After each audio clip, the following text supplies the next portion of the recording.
ರಾಜ್ಯಪಾಲರ ಭಾಷಣಕ್ಕೆ ವಂದನಾ ನಿರ್ಣಯಕ್ಕೆ ಬೆಂಬಲಿಸಿ ನಾನು ಈ ಸಂದರ್ಭದಲ್ಲಿ ಈ ಸದನದಲ್ಲಿ ಮಾತನಾಡಲಿಕ್ಕೆ ಬಯಸ್ತೇನೆ.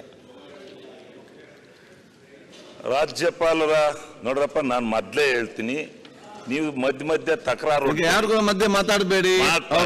ನೀವೇನಾರ ಉತ್ತರ ಕೊಡೋದಿದ್ರೆ ಈಗ ವಿಜೇಂದ್ರ ಅವರು ಮಾತಾಡಿದ್ದಾರೆ, ವಿಜೇಂದ್ರ ಅವರೇ ನಾನು ಉತ್ತರ ಕೊಡ್ತೀನಿ.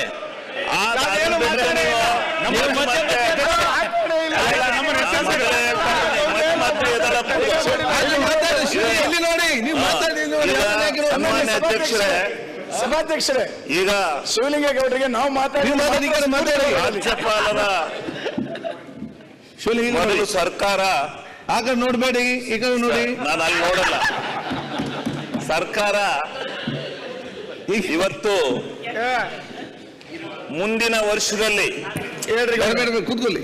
ಮುಂದಿನ ವರ್ಷದಲ್ಲಿ ಇಲ್ಲ, ಡೋಂಟ್ ಡಿಸ್ಟರ್ಬ್ ಹಿಮ್. ಡಿಸ್ಟರ್ಬ್ ಮಾಡಬೇಡಿ.